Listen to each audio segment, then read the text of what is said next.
el gobierno de Onganía interviene en la universidad. Prohíbe la actividad política en las facultades y anula el gobierno tripartito.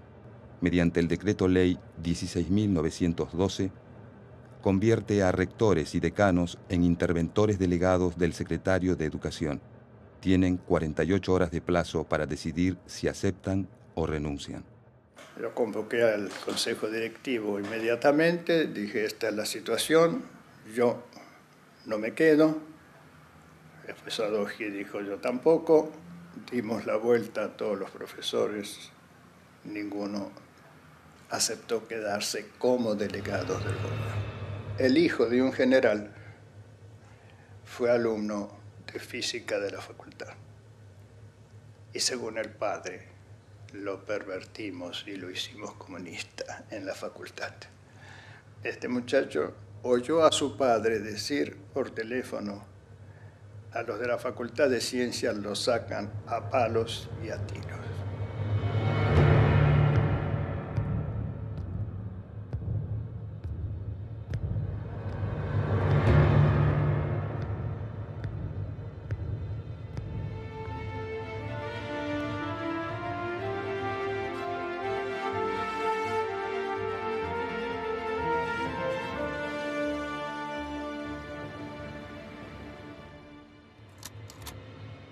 Junté a lo que pude juntar, les dije, lo que viene ahora es algo bastante duro, así que, por favor, elijan los que se queden y los demás se vayan. En ese momento aparece la noticia de que la policía entraba en la facultad.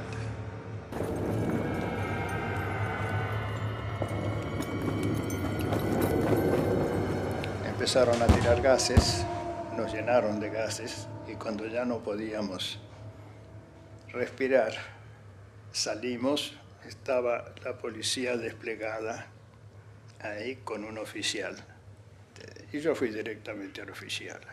Le digo, ¿por qué han entrado ustedes aquí? De acuerdo con este gobierno, yo sigo siendo decano de acá.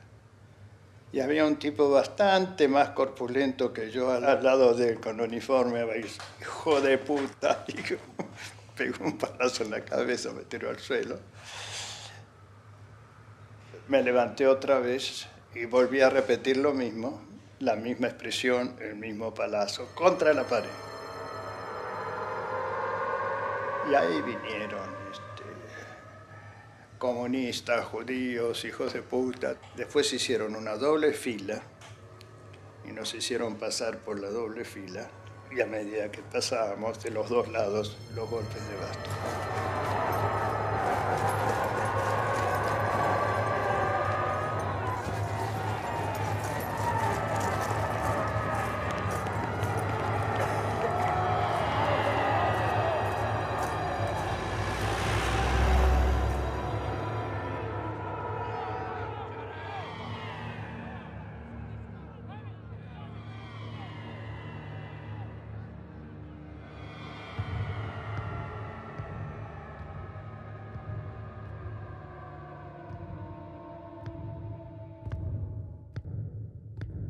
Son pobres tipos que obedecen orden, aquí ir a romper cabezas, van a romper cabezas.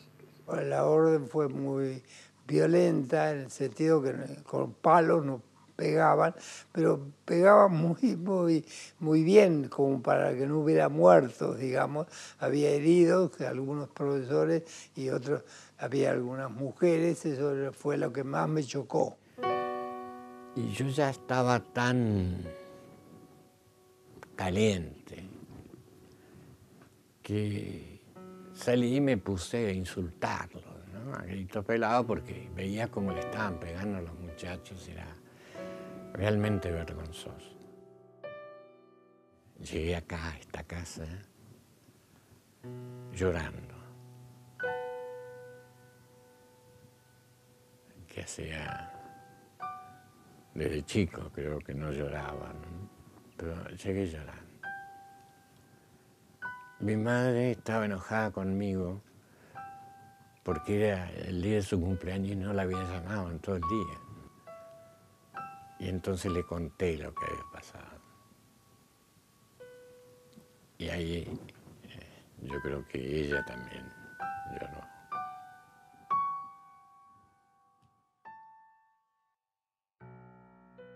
Más de un centenar de universitarios fueron encarcelados esa noche. La noticia se difundió como un reguero de pólvora por todo el mundo, generando una fuerte conmoción en la comunidad académica internacional. Porque los responsables de eso no fueron los generales. El decano de Derecho fue más responsable. Y los grupos de derecha, extrema derecha que habían en las grandes facultades, esos fueron los reales responsables. Esos fueron los que nos denunciaron como subversivos, como comunistas, y esos fueron los que instigaron todo eso. Goethe dice que no hay nada más espantoso, no hay nada más aterrador que la ignorancia en acción. Y eso fue un poco la sensación. La ignorancia en acción, la ignorancia triunfando. No como una postura elitista mía de la ignorancia y la intelectualidad, no, sino la brutalidad. Argentinos, la inmensa mayoría del pueblo que trabaja y se esfuerza por un mañana mejor, quiere que la revolución argentina siga adelante. Las Fuerzas Armadas se encuentran hoy más que nunca unidas al servicio de los objetivos señalados el 28 de junio de 1966.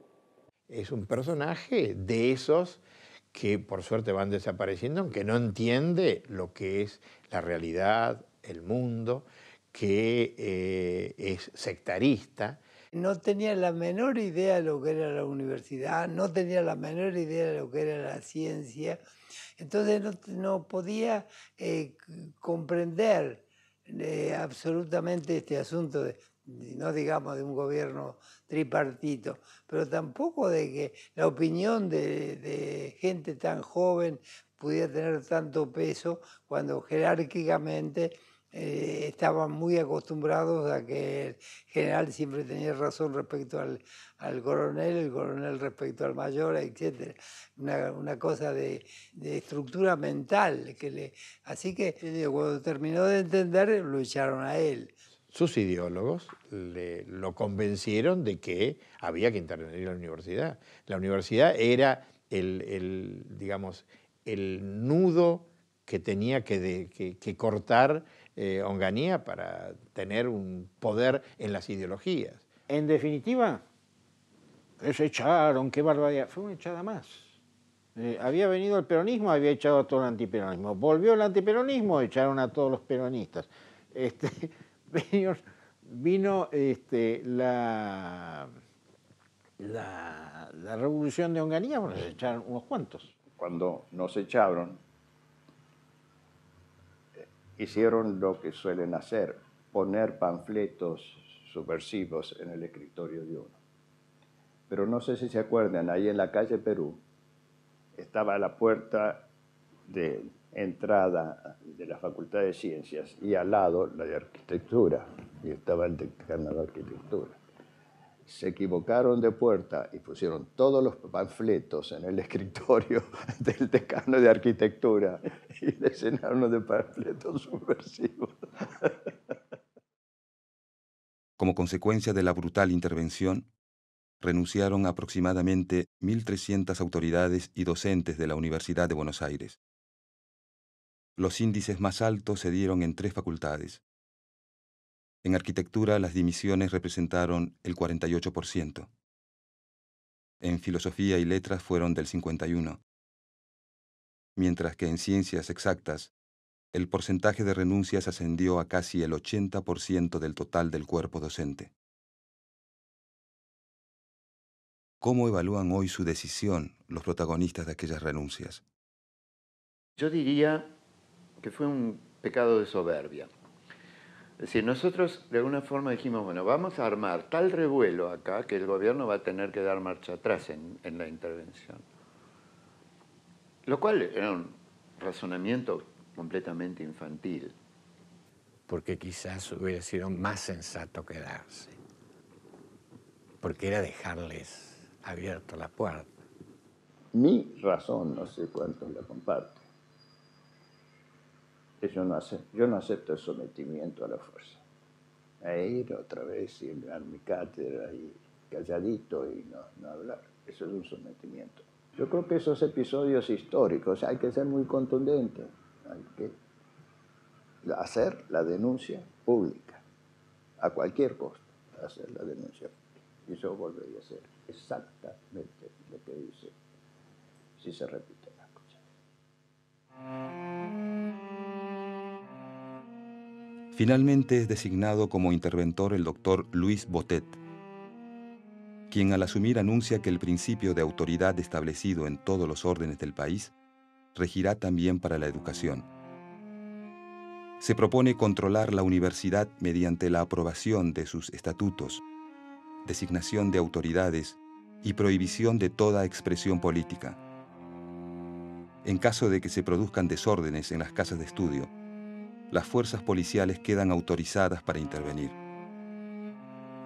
Se inicia para la universidad un periodo caracterizado por la disgregación, la decadencia y la destrucción de equipos de trabajo y centros de investigación. En ciencias exactas se desmantelan valiosos laboratorios, entre otros los que trabajan para la industrialización de la pesca atlántica, sobre el control de granizo y producción de lluvia artificial en Mendoza y en la explotación racional del bosque chaqueño. Además, se suspenden los programas de cálculo para YPF, gas del Estado y agua y energía. La universidad no recuperará su autonomía por los próximos 18 años.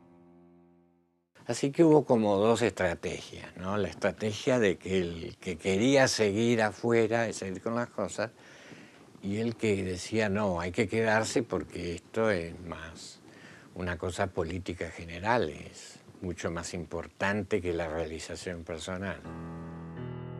Entre agosto y diciembre de 1966, emigraron 300 científicos argentinos. En la Facultad de Ciencias Exactas, más de la mitad de los renunciantes continuaron sus investigaciones fuera del país, fundamentalmente en Chile, Perú y Venezuela. La idea era mantener dentro de lo posible los grupos de investigación, lo más enteros posible, por el tema de masa crítica, ¿no es cierto? Si uno va a una cabeza de grupo y tiene que empezar a armar un nuevo grupo, eso demora mucho, y si uno ya tiene un grupo de 3, 4, 5 personas que están trabajando juntos, eso ahorra años. Y bueno, y mi grupo fue a parar a la Facultad de Ciencias de la Universidad de Chile. Y en la Facultad de Ciencias nos encontramos con un ámbito absolutamente afín al nuestro. Así que tuvimos una acogida, pero de una cordialidad total y de una identidad de motivos, métodos, etcétera, inobjetable. Esta dramática migración de científicos producida por la intervención de Onganía no se ha detenido aún, y hoy convierte a la Argentina en la principal comunidad latinoamericana científica fuera de su país. Ahora, volviendo al proyecto de universidad que teníamos, sí era para un país que se industrializara, que empezara a trabajar en tecnología, que empezara a desarrollar una industria para el país, no una industria para la exportación. Y eso fracasó, pero no fracasamos nosotros en la universidad, fracasaron los proyectos de país dentro de los cuales estábamos enganchados. A 40 días de la intervención a las universidades, el 7 de septiembre de 1966, se produce la primera víctima fatal de la represión. En una movilización estudiantil en la ciudad de Córdoba, es asesinado el estudiante Santiago Pampillón, cuya figura se transforma en un símbolo de la lucha por las libertades y el progreso educativo y cultural.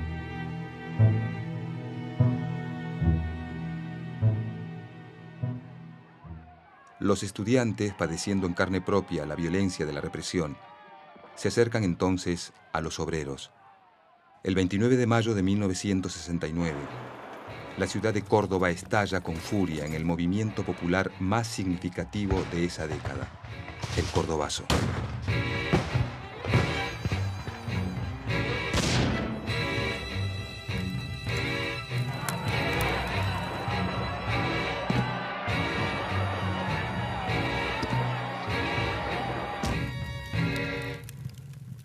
El Cordobazo es un movimiento popular donde miles de obreros y estudiantes repudian la dictadura, precipitando la caída de Onganía en 1970.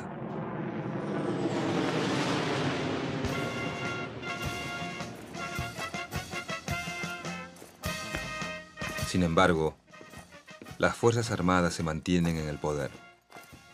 El grupo de personas que están frente a la plaza intentan dialogar con el presidente de la nación. Mire, si usted dialoga, a mí no me grita, ¿eh? No, señor, grita porque se va a hacer la voz. ¿Qué es lo que quiere? Queremos imparcialidad política. Se lo ha transmitido el ministro del Interior.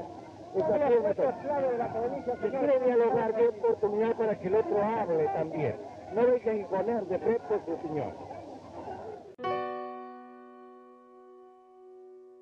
Con la sociedad convulsionada, el gobierno militar se ve obligado a llamar a elecciones.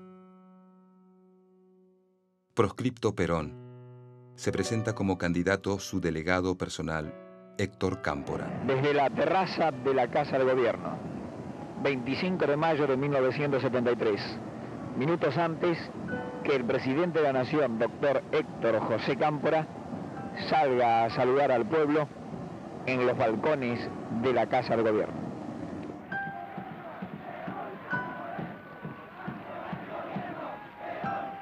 Se inicia un nuevo periodo democrático signado esta vez por la fuerte participación política de la juventud.